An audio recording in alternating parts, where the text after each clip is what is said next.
Hey everybody, welcome back to another Dice Tower review. My name is Zee Garcia. I'm Mike DiLisio. Today we're going to be taking a look at a two-player only game called District Noir right here.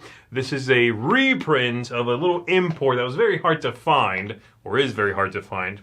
This one right here, tiny little box called Throne and the Grail. Same game, different theme, obviously different components, but in the game you are trying to win by doing one of two things. Controlling, with this theme, various sort of areas in the Hoboken here, in the district, or having majorities in various different things. It's sort of like an immediate win condition or an end game scoring points and winning sort of condition. I'm going to go ahead and give you a look at how the game works, give you an overview of what's happening here. We'll come on back. We'll give you some thoughts on this one. To set up the game, we are going to give each player one of these player aid cards, double-sided with a symbol that represents them, and then we have this one over here. We shuffle up the deck, each player gets 5 cards, and then we remove 3 from the game without looking at them. And we are ready to go. We will flip this token here to decide on a start player, okay? So it's going to be me, let's say, for right now. We are going to be playing over 4 rounds, and each of those rounds, each player is going to take 6 turns. The game might end prematurely if somebody achieves a specific winning condition, but normally, more frequently, we'll play out all 4 of those rounds, and then we'll score up and see who's got the most victory points. So as I said, everybody's going to get 6 rounds. We begin the round by flipping over 2 cards here like so. And then the star player, which is me, I get to take an action. I will do one. My opponent will do one, back and forth until we've each gone 6 times. You are going to either play a card from your hand to the end of this line, and so the line will continue to grow this way, or you can claim cards from the line, and you are going to be taking the newest, the latest 5 cards. If there are fewer than 5, you take them all, and you will set those organized face up in front of you.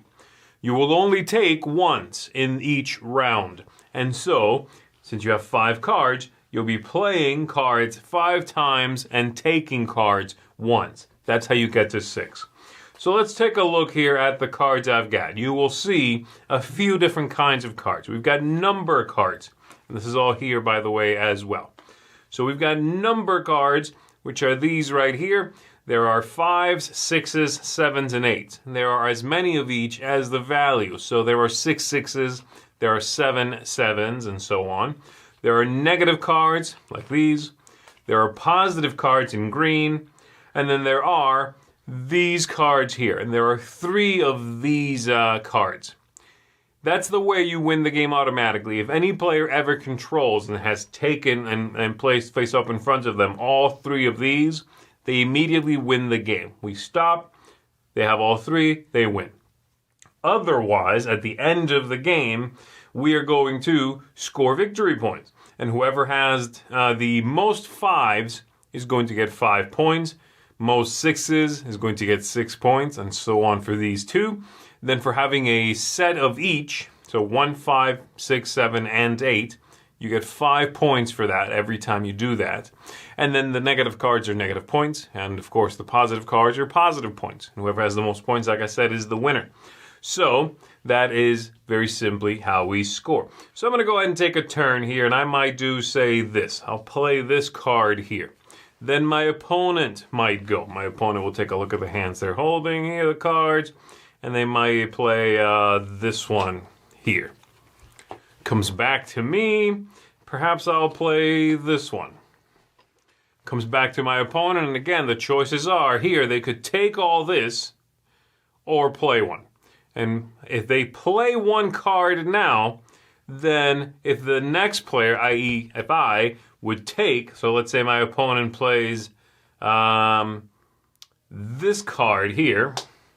If I now take, I would get 1, 2, 3, 4, 5, leaving this one here as the very first one to be taken, which my opponent might then immediately take, okay?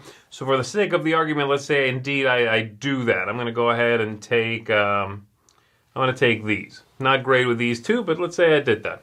I could organize these now numerically. So 1 6, 2 7s, and some bad cards over here. Goes back to my opponent. My opponent's going to play that. Comes back to me. I play this. Now my opponent's going to take these. And again, if there are fewer than 5, they'll take them all. They'll organize that. They've got that one. And they've got this -3 over here. There we go. They took, so it comes back to me, and I still have to play until I've played all 5 cards. They'll do that. I do this. And they'll do that. Now we both took ones and played 5 times, and now we go into the next round. So anything in the middle stays in the middle. This goes to the other player, and we each get 5 new cards and begin the next round. And like I said, this deck is going to run out exactly after 4 rounds. So my opponent would take a look here. This is a card they definitely want to try to control so they can get their second one here. Though it's possible not all 3 are even in the deck. Don't forget, we removed 3 blindly at the beginning. And so now they might try to tempt me to take what's out here by putting out some really juicy cards so that once I've taken once, I can take again and they can play this one and take it. And that's basically the game. Some subtle push and pull there, trying to figure out when your opponent will take what you want to entice them with or scare them off with, trying to control specific colors, specific activities here to get the most points, or going for the blowout victory with all 3 of these. But in either case, of course, if you manipulate your opponent just correctly, you are going to win the whole thing. And there you go. That's the game. So this is a game I was familiar with before. Obviously, this one here is my own copy of the game, so it's one I liked. It's one I'd kept. Mike had not played this before, so I showed it to him and went ahead and played the game. And so I'm curious as to, obviously, more your thoughts than my own. I know mine, and you might know my thoughts already, too. But before we get to gameplay, Mike's seen this. I've lived with it, but he's seen it. We have to mention production here. I think this is a really beautifully done, excellent, souped-up production of that original release.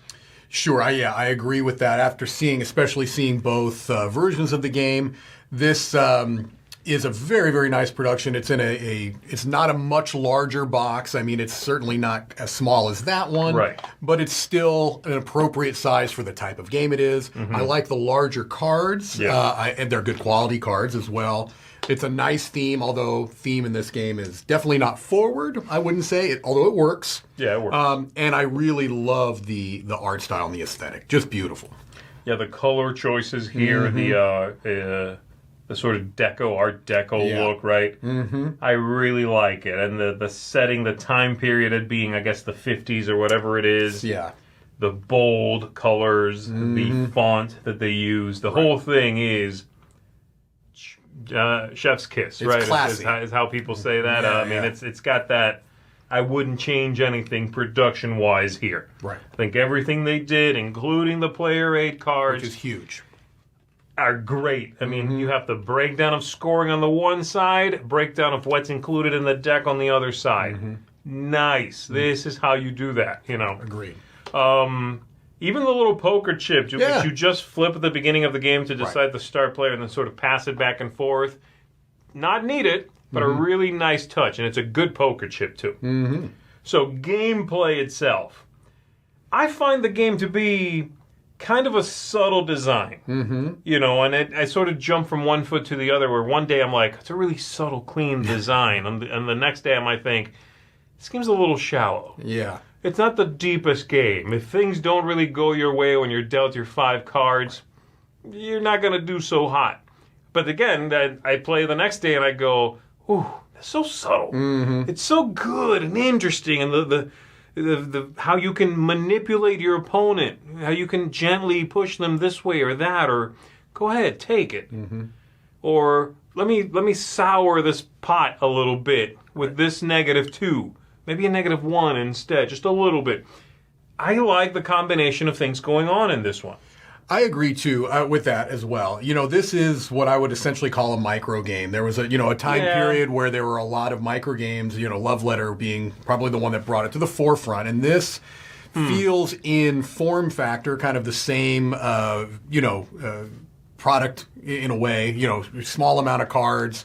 It's not the deepest decision space. However, the decisions that you do make, I think, are satisfying because it's really a game of probabilities, right? Right. You know, and that's why this card is so essential because you know exactly what the layout of the cards are in the deck, and so you're playing probabilities, but it's not strictly that. There is, like you kind of alluded to, and I'm sure showed in the overview, there's the opportunity to have some clever timing decisions, and to me, those are the decisions in the game that make it stand out a bit from other micro games. Yeah, the game does not play itself. You know what I mean? You have a small hand, but it's not only what card you're playing, but when you play it, and like you said, trying to kind of maybe throw out a little bit of bait, little breadcrumbs to try to get them because you want them to take the cards because you've got some that you want to put down and take for yourself. So there's some neat decisions. It's not the deepest game, but satisfying.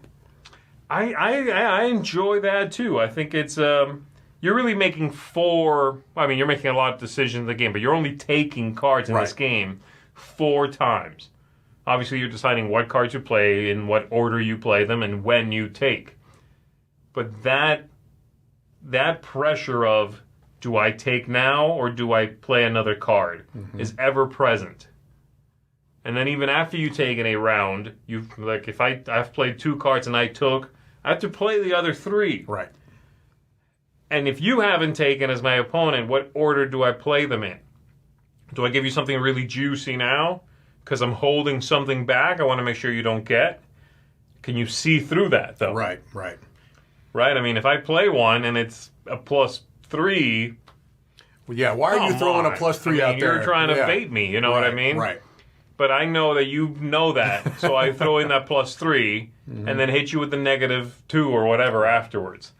That's interesting. And again, it's I think it's the kind of game that if you, justifiably or not, if you look for depth, you can probably find it, even if you are reading into the intent of the designers or not. Correct. You know what I mean? And I think since it is a 2-player game, I think the more that you play against the same opponent, the more that kind of richness is going to show itself because you are playing the player as much as you are playing the hand of cards that you have. And the better you know them, the better that you've seen them, you know, what their little tells are, what their little tricks that they like to try to pull off. I think that also will help. And I do also like, you know, one of the hooks of the game, I think, is the 2 win conditions. Yeah. I think it's very, very likely, you've played it much more than I have, but I think it's very, very likely that kind of instant win is not going to happen very often. But the fact that it's there, and it is viable... It can happen. I've seen it happen for sure. Really, really does change how you approach the game. Because there are going to be certain players, myself, that will always want to do that if they can, right? But not every player is going to want to go for that. They're going to say, okay, that's a red herring. I'm very unlikely to make this happen. I'm going to focus on more of a sure thing. So I really like that aspect is in the game as well. Yeah, and focusing on, even when you choose to ignore it and say it's a red herring, I'm not going for it, you still need to stop your opponent from doing it. You need to be careful that you're not taking too early. Right. And then they're holding 2 of them, and boom, boom, they take those 2. Now you spend the rest of the game, you know, with the hair standing on your arms because you're waiting the entire time. You'll never take before they take. Right. They can manipulate you the entire rest of the game. Exactly. That leads to a different feeling game. Now, on the flip side of that, every now and then you get a game of this that's a dud. Yeah. You play and you're like, that was okay. +2. I got more 5s than you. I get 5. You got more 6s. You get 6. You got more 7s. You get 7. I got more 8s. I get the 8. 5 + 8, 6 + 7, same score. Okay. So sometimes it just feels too tightly balanced. It is very tight. Where it's all kind of a wash and just feels like maybe the luck of the cards that you're dealt is too good, too important. So I do oscillate on kind of how I feel about this one. Anyway, let's go ahead and get into some final thoughts here. What do you think, Mike? Where are you coming down with this one? Well, I think that you know, with this lovely production, which, you know, I will certainly account for in my score. Yeah, me too. The fact that you know, I kind of fell out of favor with micro games for a while because I felt like there was a glut of them. I hadn't even put that together. That's funny because I hadn't thought of this as a micro game. Yeah. So you're 100% right. Yeah, this is a micro game. It's definitely what it felt like to me, and this one does stand out from the others that I've played. It kind of got me reinvigorated with what you can do with a small amount of cards. I think the game length is perfect, so much so that quick. if you do have a dud game, just shuffle them up and play again. Yeah. I could almost say that you could do a three, best of three, no matter how the game's going, you'd still be in well under an hour. So clever enough, decision making, especially if you play against the same opponent. I'm coming in at a 7.5. Easily recommended. Don't know that it's something that has a tremendous number of legs, but once in a while, if I'm in the mood for a snappy little card game against one other player, this is definitely one I'll be thinking about. Well, I looked at the score I had for Throwing in the Grail, which, like I said, is in my collection. I had this currently rated at a 6. I don't know what it used to be. I don't keep track of, historical ratings. It might have been higher and dropped a bit. But this new one, from me, I'm giving it a 7. I'm bumping it up a whole point. And you know what? The look, the theme, production value, that's helping. Obviously, playing the game again certainly helped. It's been a while since I've thrown this down and played it, but I think this is handled extremely well for a reprint. Sometimes games are taken, reprinted with less care, without too much attention to detail. It's just, this game, more people want it, let's push it out there. Right. This feels well handled. I agree. I think the artwork here is well done, thematically well done. The whole vibe of this game comes together for me to make it a better game, taking everything into account, than this game. For me, 1 point better. So I'm giving this one a 7 out of 10.